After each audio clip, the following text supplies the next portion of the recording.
ఇద్దరిని భరిస్తుంది నేను వ్యాస్. ఆ విషయం నీకెందుకు తెలియడం లేదు? You are nothing but a failed story. Failed story.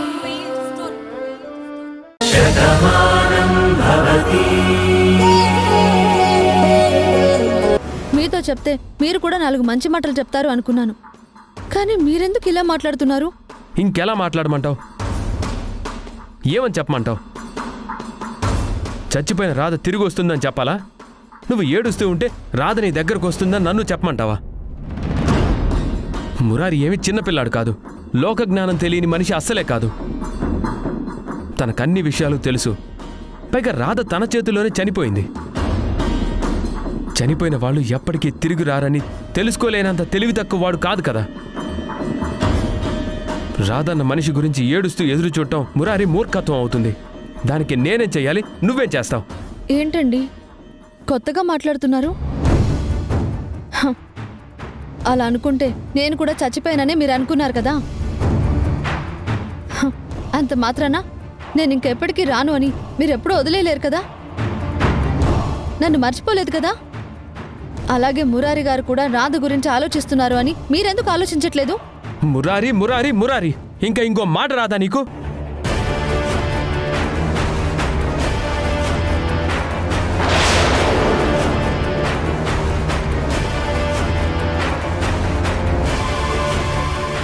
నువ్వు చచ్చిపోయావని అందరూ చెప్పారు, కానీ నా మనసు నమ్మలేదు. నువ్వు ఎప్పటికైనా తిరిగి వస్తావని నేను ఎదురు చూశాను.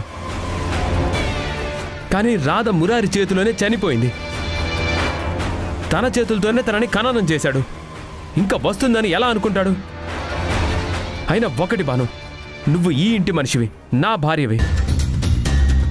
నువ్విక్కడ సమస్యలను చూసుకోవాలి. ఈ ఇంటి విషయాల గురించి మాత్రమే ఆలోచించాలి. వాళ్ళ గురించి నువ్వు వింతగా ఆలోచించడం నాకేం నచ్చడం లేదు.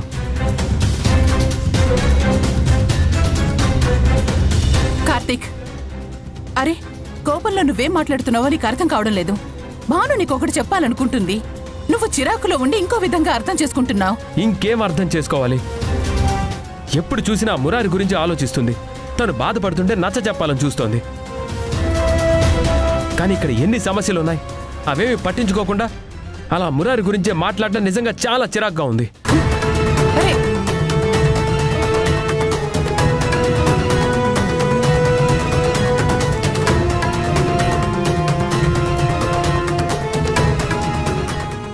చూడండి అత్తయ్య, ఆయన ఎలా కోపడుతున్నారు. అసలు నేనేమైనా తప్పుగా మాట్లాడానా? నేనేమైనా తప్పు చేశానా? అదేం లేదు భాను. కార్తీక్ నీ విషయంలో ఇంకోలా ఎందుకు ఆలోచిస్తాడు? కాకపోతే వాడేదో ఆఫీస్ వర్క్ లో ఉన్నాడు. ఆ బిజీలో ఉన్నప్పుడు ఈ విషయం చెప్పేసరికి కొంచెం అలా రియాక్ట్ అయ్యాడు. అంతకు మించి ఇంకేం లేదమ్మా. లేదత్తయ్య, ఆ మాటలు వింటుంటే నాకు చాలా భయంగా ఉంది. నేనేదో పొరపాటు చేసినట్టుగా మాట్లాడుతుంటే నేను తట్టుకోలేకపోతున్నాను. చూడమ్మా, నీకు ముందే చెప్పాను కదా, మగవాళ్లు చిరాకులో ఉన్నప్పుడు మనం ఏం మాట్లాడినా సరే వాళ్ళకి చిరాకుగానే ఉంటుంది. వాడు ఏదో ఆలోచిస్తున్నప్పుడు నువ్వొచ్చి అలా చెప్పేసరికి ఏం మాట్లాడాలో తెలియక అలా మాట్లాడాడు. అంతకు మించి ఇంకేం లేదమ్మా. చూడు, అన్ని విషయాలు నేను చూసుకుంటాను కదా, నువ్వు దీని గురించి ఏం ఆలోచించుకో. కనురెప్పల కాలంలోనే కథ మొత్తం మారిపోయిందే.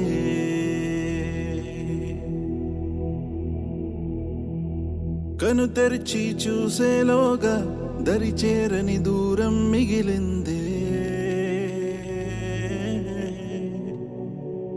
ఇన్నాళ్ళు ఊహల్లో ఈ నిమిషం శూన్యంలో మిగిలానే ఒంటరినై విడిపోయే వేడుకలో జరిగినది వింతేనా?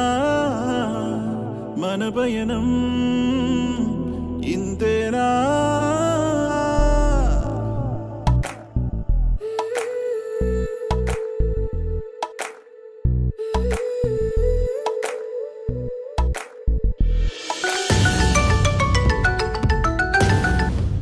హలో పెద్దమ్మా.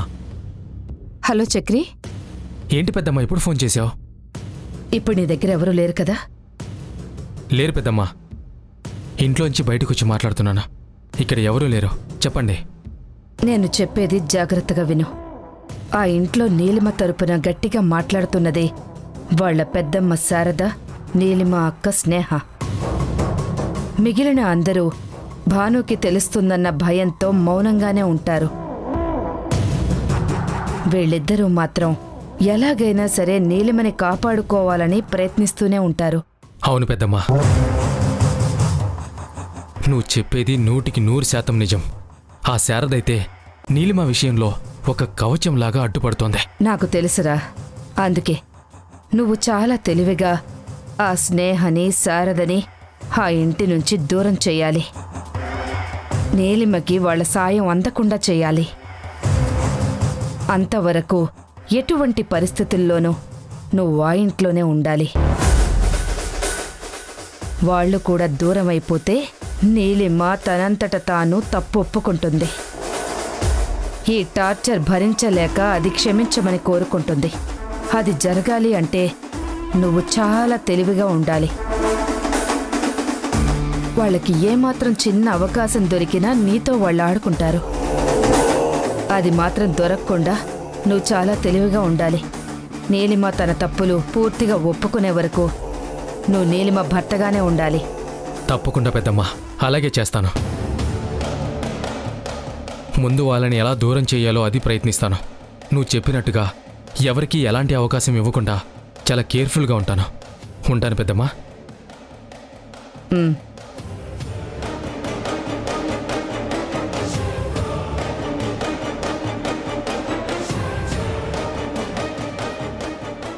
నీలిమా, నువ్వు ఆ ఇంట్లో అందరినీ నమ్మించొచ్చు, ప్రపంచాన్ని నమ్మించొచ్చు, కానీ నన్ను మాత్రం నమ్మించలేవు. నువ్వు నన్ను మోసం చేసావు, తట్టుకున్నాను. నా కొడుక్కి ద్రోహం చేసావు, వాణ్ణి బ్రతుకున్న శవంగా మార్చావు. నరకం ఎలా ఉంటుందో మాకు చూపించావు. ఆ విషయంలో నేను నిన్ను ఎప్పటికీ క్షమించను. నిన్ను నేను వదిలిపెట్టను.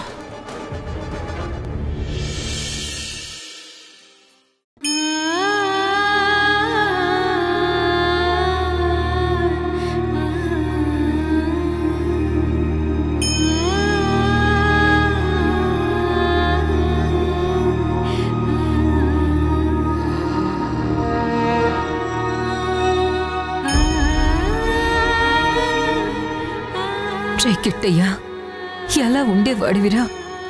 ఈ ఊరు మొత్తాన్ని ఒక హీరోగా కాపాడుకున్నావు.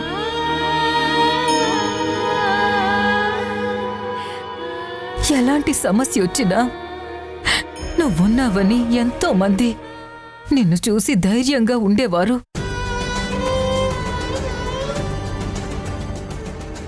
అలాంటి నువ్వు ఈరోజు ఇలా అయిపోతుంటే నాకు చాలా బాధగా ఉంది కిట్టయ్యా. నిన్నెలా చూస్తూ నేను తట్టుకోలేకపోతున్నాను.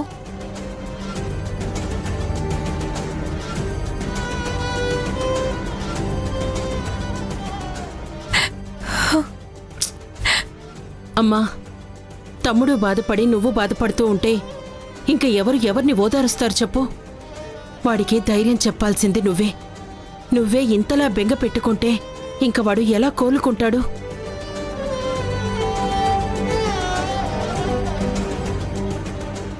నేను వాడికి ధైర్యం చెప్పడం ఏంటి? వాడు నా మాట విన్నాడా? వాడి తలను అలా కొట్టుకుంటూ ఉంటే వద్దు కిట్టయ్యని ఎంతలా చెప్పినా పట్టించుకున్నాడా? ప్రేమలో ఉన్నవాడికి నా మాట వినిపించడం లేదు. బాధలో మునిగిపోతున్న వాడికి నా బాధ కనిపించలేదు. అమ్మమ్మ, ఇప్పుడు నాకొకటి అనిపిస్తుంది. మనమెవరం ఎన్ని చెప్పినా మావయ్య మన మాట వినలేదు. కానీ భాను చెప్తే మాత్రం మావయ్య విన్నాడు. అందుకే భానుని ఇక్కడికి పిలిపిస్తే మంచిదనిపిస్తుంది. ఏంటి సత్య నువ్వనేది? భానుని పిలిపించడం ఏంటి? కొంచెం ప్రాక్టికల్గా ఆలోచించమ్మమ్మా. మావయ్య ఎవరి కోసం బాధపడుతున్నాడు? రాధ కోసమే కదా. భాను అదే రూపంలో ఉంటుంది కాబట్టి భాను ఏం చెప్పినా మావయ్య వింటున్నాడు. అదే భాను ఇక్కడుందనుకో, మావయ్య తొందరగా కోలుకుంటాడు. భాను కూడా మావయ్యని ఒక మంచి స్నేహితుడిగా చూస్తుంది కాబట్టి తను చెప్పే మాటలు, తన ప్రవర్తనతో మావయ్య మళ్ళీ మామూలు మనిషి అవుతాడని నాకు అనిపిస్తుంది.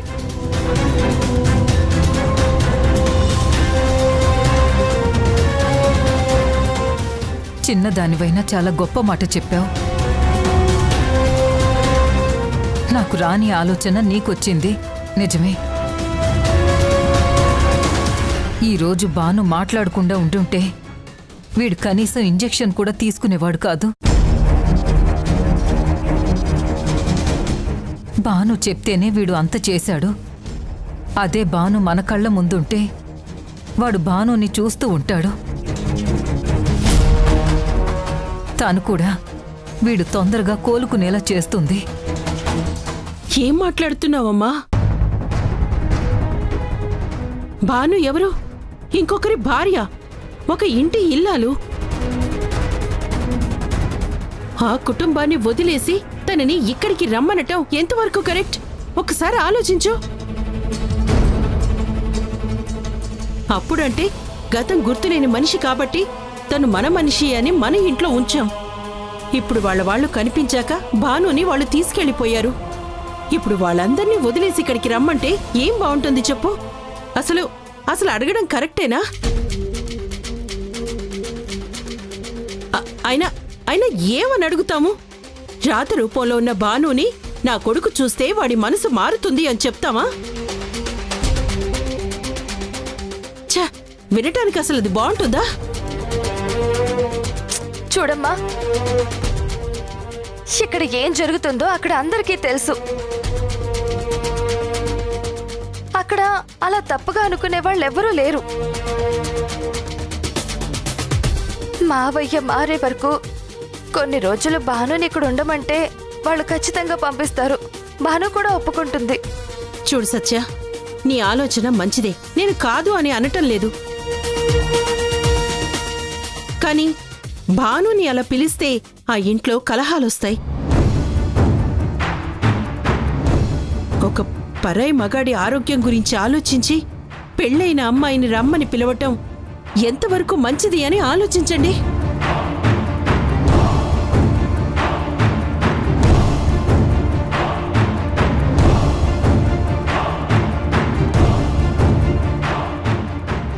భాను రాధ రూపంలో ఉంటుంది అన్న విషయం మన ఇంట్లో అందరికీ తెలుసు. ఇప్పుడు తమ్ముడు కోలుకోవాలి అంటే భాను రాధలా కనపడాలని మనం పిలుస్తున్నామని వాళ్ళు అనుకున్నారనుకో, అక్కడ భాను జీవితం ఏమవుతుంది? దాని గురించి నేను ఆలోచిస్తున్నాను. జయ, ఆలోచనలో తప్పు ఉంటేనే మన మాటల్లో తప్పు వినిపిస్తుంది. నేను నా కొడుకు ఆరోగ్యం గురించి ఆలోచిస్తున్నాను.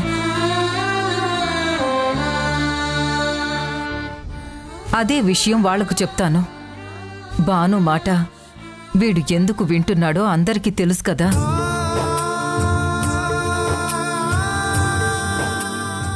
భాను వీణ్ణి ఒక మంచి శ్రేయోభిలాషిగా చూస్తోంది.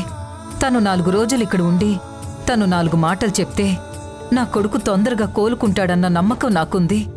అందుకే నేను ఈ విషయంలో సత్యాన్ని సమర్థిస్తాను. ఇప్పుడే నేను వెళ్ళి భానుని రమ్మని పిలుస్తాను.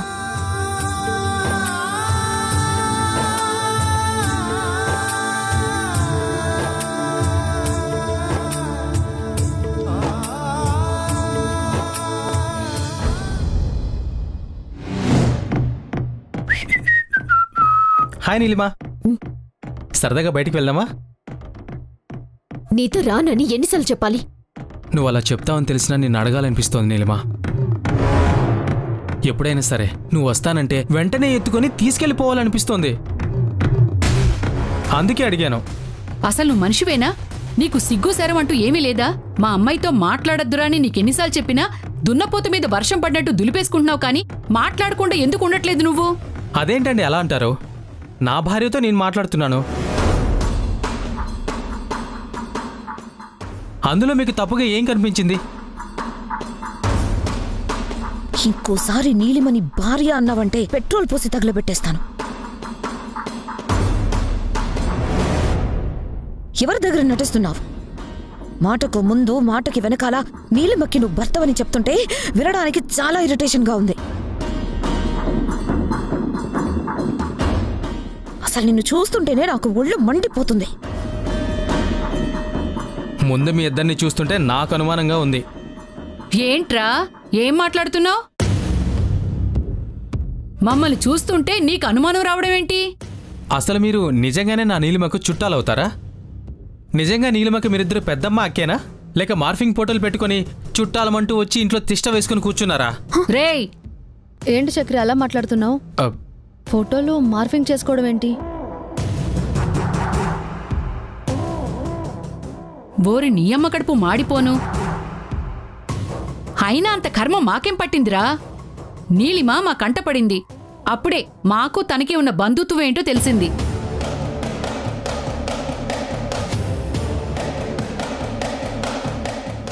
తను మమ్మల్ని ఇక్కడికి తీసుకొచ్చింది, ఎంతో ప్రేమగా చూసుకుంది.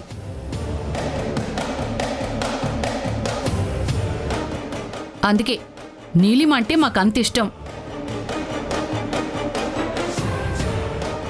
నువ్విలాంటి ముష్టి మాటలు మాట్లాడితే మాత్రం నాకు ఒళ్ళు మండిపోతుంది. చూడు చక్రి, బంధువుల్ని అవమానించడం, బంధాన్ని అనుమానించడం మంచిది కాదు.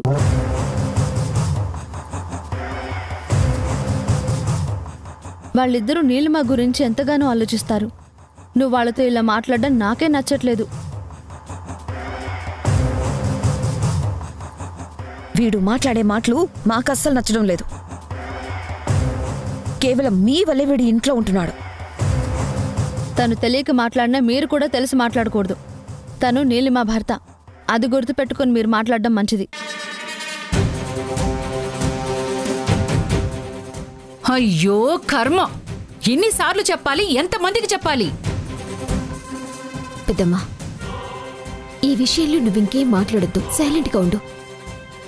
మా నోళ్ళు మూయిస్తావు కానీ అసలు ఎవరు నోరు మూయించాలో ముందు అది తెలుసుకో. చూడండి, ఇక్కడ ఎవరు నోరు ఎవరు మూయించక్కర్లేదు. తను నీలిమ కోసం వచ్చాడు. తన తాళి కట్టిన భార్యను తనతో తీసుకెళ్లాలి అనుకుంటున్నాడు. మారిపోయిన మనిషి గురించి మీరిలా పదే పదే మాట్లాడడం నాకు చాలా చిరాగ్గా ఉంది. అవునక్క, అందుకే వీళ్ళు ఇంట్లో ఉన్నా కూడా నాకు కూడా చిరాగ్గానే ఉంది. ముందు వీళ్ళని ఇంట్లో నుంచి ఇక్కడి నుంచి పంపిస్తేనే నీలిమ నాదవుతుంది.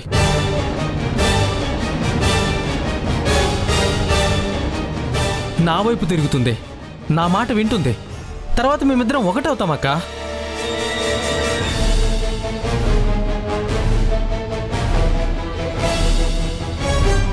దయచేసి ముందు వీళ్ళకి నుంచి పంపించేయండి.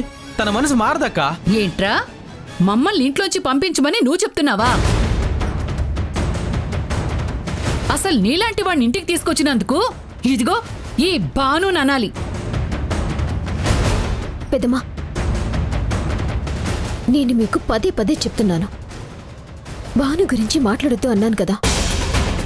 బావుందమ్మా, చాలా బావుంది. ఆవిడ మాత్రం మమ్మల్ని ఎన్ని మాటలైనా అనొచ్చు, మేం మాత్రం ఆవిడ్ని ఏ మాట అనకూడదు. అంత మా కర్మ. చూడండి, మీరు నీలిమ మనుషులు, నీలిమ గురించి మాట్లాడండి, తప్పులేదు. కానీ తన జీవితం నిలబెట్టేలా మాట్లాడండి. అప్పుడే నీలిమ భవిష్యత్తు బాగుపడుతుంది. అంతేకాని నీలిమకి కోపం ఉంది కదా అని ఆ కోపాన్ని మీరు కూడా పంచుకుంటూ తాళి కట్టిన వ్యక్తిని విడదీయడం మంచిది కాదు. అందుకే అక్క, నువ్వు చెప్పు, వీళ్ళని ఇంట్లో నుంచి గెంటేస్తారు. ముందు వీళ్ళు పంపించేయి, తర్వాత చూసుకుందాం. తప్పు చక్రి. ఇంట్లో ఉన్న వాళ్ళని పంపించడం కాదు, మార్చుకోవడానికి ప్రయత్నించాలి.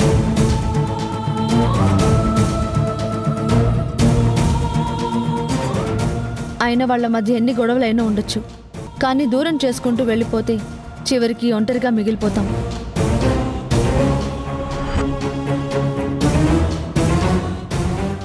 అందరం కలిసే ఉండాలి, అపోహలన్నీ మర్చిపోవాలి. వాళ్ళు ఇక్కడే ఉంటారు.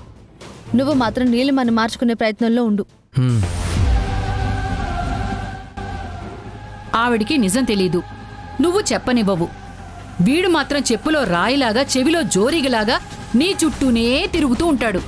అత్తయ్య, నాకు నీలిమకి ఒక మంచి కాఫీ తీసుకురండి. తీసుకొస్తాన్రా. నా కూతురికి పంచదార కలిపి నీకింత విషం కలిపి తీసుకొస్తాను. దెబ్బకి దరిద్రం వదిలిపోతుంది. భాను అక్క వంటగదిలోకే వెళ్ళింది. మీరిప్పుడు నాతో చెప్పిన మాట అక్కకి చెప్పాననుకోండి, మీ గురించి ఏం చెప్తుందో ఒక్కసారి ఆలోచించండి. పదవే నీలిమా.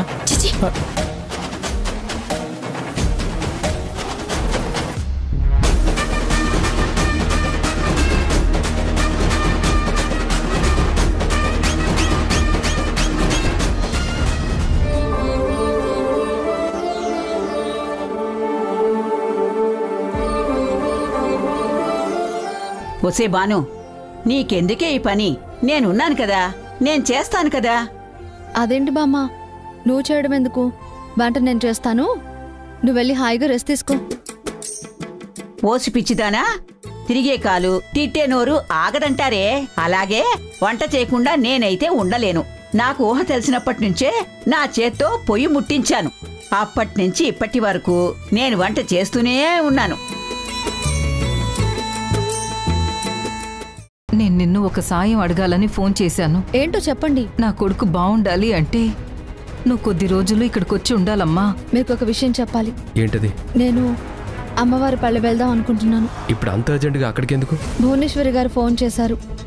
మురారి గారు ఎవరి మాట వినడం లేదని, తనలో తానే చాలా బాధపడుతున్నారని. అందుకే నేను అక్కడే ఉంటే మురారి గారి ఆరోగ్యం బాగుపడుతుందని భువనేశ్వరి గారు నన్ను రమ్మన్నారు.